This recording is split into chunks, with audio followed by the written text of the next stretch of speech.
नमस्कार दोस्तों, मैं हूं मनोज कुमार गुप्ता। आप देख रहे हैं मेरे चैनल को जिसका नाम है रेगुलर क्लासेस फॉर अकाउंट। सामने आपको दिख रही है बुक इनकम टैक्स की HC मल्होत्रा वाली और 62 एडिशन साहित्यवन पब्लिकेशन से, और चैप्टर चल रहा है residence and tax liability. Question number चलेगा 15 क्वेश्चन, और इसको पढ़वाते हैं स्टैंड नीचे करके और आपको समझाते हैं कैसे कैसे कौन से पॉइंट कहाँ कहाँ आएंगे, ठीक है, और दिखाते हैं। तो देख लीजिए आप, यहाँ पे क्वेश्चन आपको साफ साफ दिख रहा होगा। तो लिखा है mister Prasad has furnished the following particular for the previous year 2020-21 calculate his gross total income if he is non resident. देखो बेटा, नॉन रेजिडेंट बोल दिया तो नॉन रेजिडेंट का ही करना है, ठीक है। पेपर में तो यही बोलता है, लेकिन मैं आपको करने के लिए, समझाने के लिए, अगर ये तीनों के लिए करना हो जाए तो फिर कैसे करेंगे, ठीक है, मैं उसके लिए कर दिखाऊंगा। अदरवाइज पेपर वगैरह में सिर्फ आपको नॉन रेजिडेंट का ही कॉलम बनाना है, NR का, बाकी उसे सॉल्व कर देना है, ठीक है। NR नॉन रेजिडेंट, NOR होता है नॉट ऑर्डिनरी रेजिडेंट, है ना, और एक होता है रेजिडेंट। तो अभी से क्वेश्चन को समझते हैं क्या क्या लिखा हुआ है। तीनों के हिसाब से करेंगे, जिससे कि पेपर में अगर ये NOR भी पूछ ले तो आप रेडी रहो। इसमें लिखा है salary for 3 month received in India computed. 3 महीने की सैलरी कैलकुलेट करके दे रखी है, इंडिया में रिसीव की है, तो आपको तीनों में लिखना है। फिर लिखा है dividend received in German company, dividends received in Germany from British company out of 3000 were remitted to India. Remitted ascent जो लिखा होता है इसका हम कुछ नहीं करते, ठीक है, इग्नोर कर दो, बस इतना ही पढ़ो आप। डिविडेंड रिसीव्ड हुआ जर्मनी में और ब्रिटिश कंपनी से मिला, यानी बाहर की चीज़ बाहर ही रह गई, इंडिया में तो नहीं आई, सिर्फ एक में आएगी, पहले वाले में। और इसमें लिखा है income from a business in Pakistan being control from India. India से कंट्रोल है, समझ जाओ कि 2 में आएगा, पहले 2 में, और बाकी तीसरे वाले में नहीं आएगा। Interest on saving bank deposit in state bank of India, तो तीनों में आएगा। इंडिया के अंदर बैंक में आप इंटरेस्ट जो मिल रहा है वो इनकम हो रही है, तीनों में आ जाएगी। फिर लिखा हुआ है इसमें amount brought to India out of past untaxed in Japan, मतलब ये कहीं भी नहीं आता। पास्ट अनटैक्स वाली इनकम भूत की आए, जैसे बोलते हैं हिंदी में, भूत की कर लगी आए, वो कहीं नहीं आता। Income from house property in India, तीनों में आएगा। तो इस तरह से आप मेरे सुनी हुई बात को भी लिख के कर सकते हैं, या फिर मैं यहाँ पे करके दिखाऊंगा, वो भी देखना।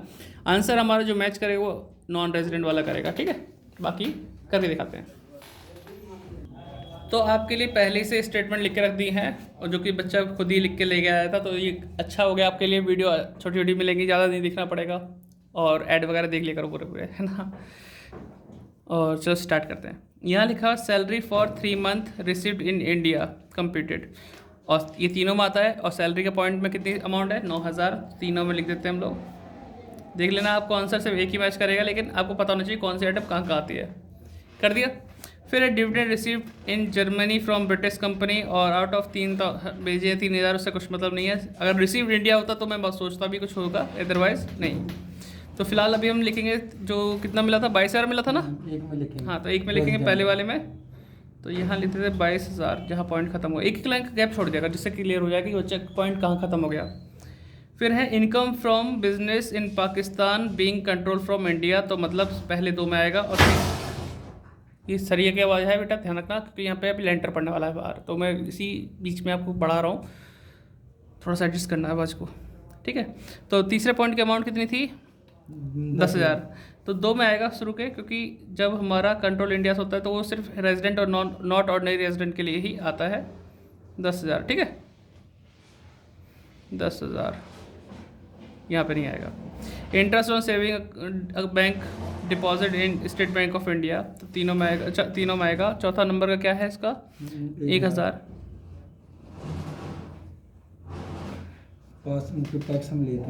पास्ट अनटैक्स वाला जो देखा, amount brought to India out of past untaxed profit earned in Japan, कहीं नहीं आता, डैश कर दो।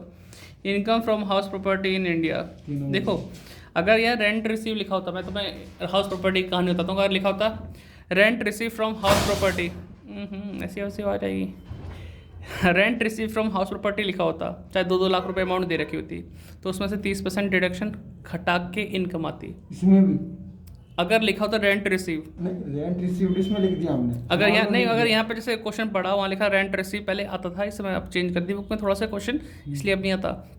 पहले आता था rent receive from house property, 2 lakh रुपए दे दिया, तो हमें 30% डिडक्शन के नाम पे घटाना था। इसमें सॉल्व कर दिया, हाँ, यहाँ पे सॉल्व कर दे रखा, तो कुछ मैटर नहीं। यहाँ तो लिखा इनकम फ्रॉम हाउस प्रॉपर्टी, यही तो फर्क है, इनकम फ्रॉम हाउस प्रॉपर्टी और rent receive from house property. Rent मिला तो वहाँ डिडक्शन होगा, तभी जाकर इनकम निकलेगी। थोड़ा इस पर रिकॉर्ड करना। इनकम दे रखी है तो आपको ये इंडिया की हाउस प्रॉपर्टीज इनकम तीनों में आएगी, और जितनी अमाउंट है वो पूरी पूरी आ जाएगी। 3400 रुपये दे रखी है, 3400 रुपये आ जाएगी। ठीक है, ये यहाँ फ्री के 15 नंबर मिलते हैं।